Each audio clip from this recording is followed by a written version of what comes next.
E aí, galera que está se preparando para o Enem, eu sou o professor Luan Moraes, professor de História, e nós vamos nos divertir muito nessas nossas aulas. Vamos arrasar no Enem, viu? Puxa a vinheta!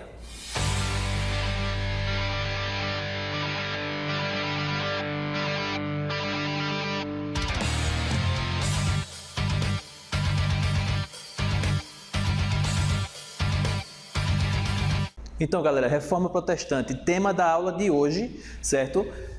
Nosso tema da aula de hoje aconteceu no século XVI, no período de transição entre a Idade Média e a Idade Moderna, certo? Na história geral, e é um tema muito importante, porque várias pessoas do nosso mundo atual, inclusive no Brasil, se identificam com religiões de matriz protestante.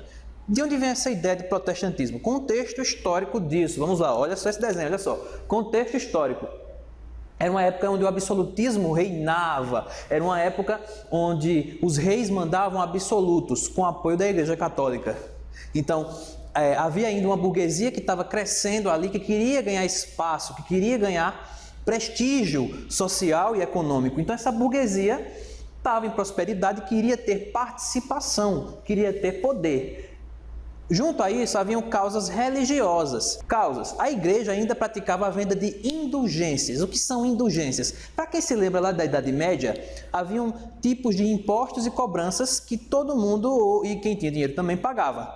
Quem tinha mais dinheiro pagava as indulgências. Indulgências eram a compra do perdão dos pecados. Comprava o perdão dos pecados, comprava um pedacinho do céu, comprava um pedacinho da coroa de Cristo, da manjedoura, essas coisas. Então nós temos aqui as indulgências. Um dos caras que não concordava com a indulgência é justamente Martinho Lutero.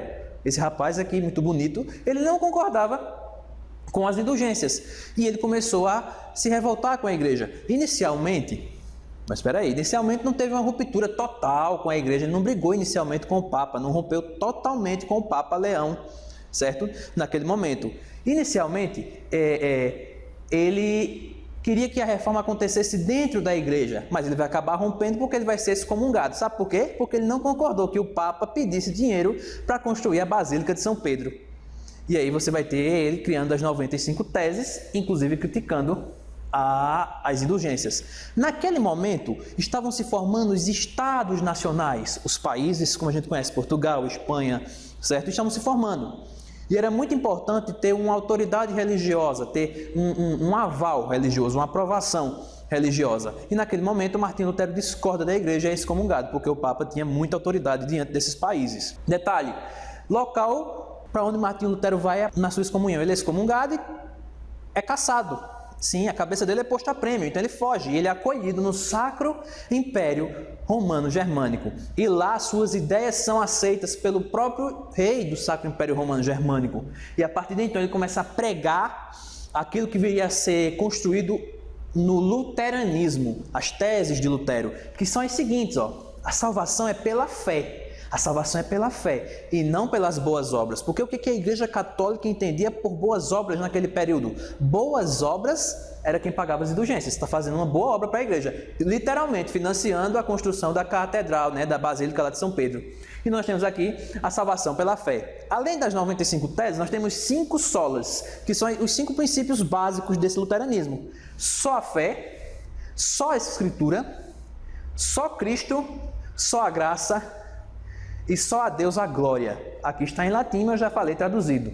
Bom, tradução é uma coisa muito comum do Lutero, já que ele traduz a primeira versão da Bíblia do latim para o alemão. E essa versão vai ficar muito famosa justamente pela imprensa de Gutenberg. Ela vai começar a se popularizar, E esse movimento vai se espalhar. Lembrando, havia movimentos reformistas anteriores a Lutero. Só que o movimento de Lutero, ele é o ápice deste movimento.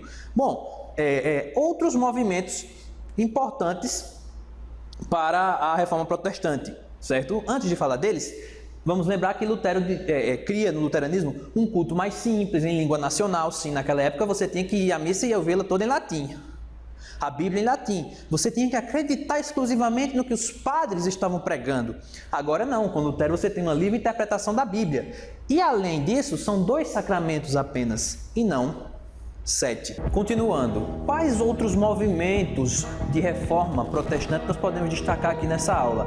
Onde eles vivem, o que fazem hoje no governo? Não, aqui mesmo. Então nós temos aqui, Calvinismo. O calvinismo ele ocorre na Suíça e tem como principal precursor João Calvino, outro desses insatisfeitos com as políticas da Igreja Católica. A tese de João Calvino é de que existe a predestinação, de que quem nasceu para ser salvo, de fato já está. A sua tese também justifica o acúmulo de riqueza e estimula o trabalho.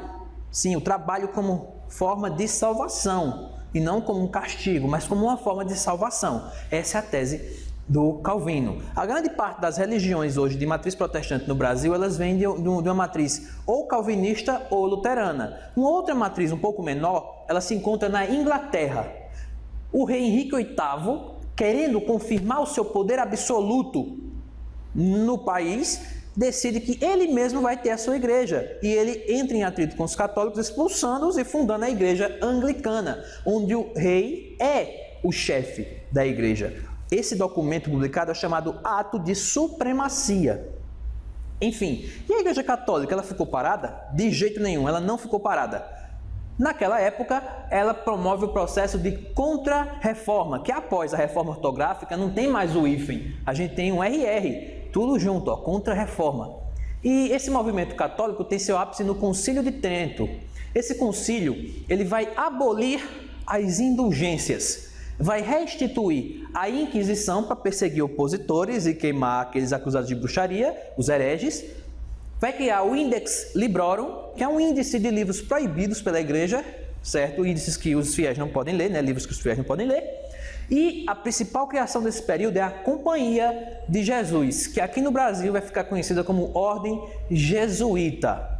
Essa que vai promover a catequese de indígenas para aumentar as fileiras de fiéis da Igreja Católica, que já estava se sentindo perturbada por conta da reforma protestante. Enfim, hoje nós vimos essa reforma num contexto de transição da Idade Média para a Idade Medieval, num contexto de Estado absolutista, de consolidação da burguesia. Nós vimos essa reforma se espalhar para outros países como Suíça, o leste europeu e principalmente Inglaterra, certo? Hoje ela já ganha proporções grandiosas, vindo até, por exemplo, um país como o Brasil a ter cerca de 20% ou mais da sua população se declarando evangélico ou de origem protestante. Imagine isso num país com cerca de 210 milhões de habitantes. Lembrando, pessoal, que o material desta aula está disponível aqui embaixo, na descrição do vídeo, para vocês em PDF.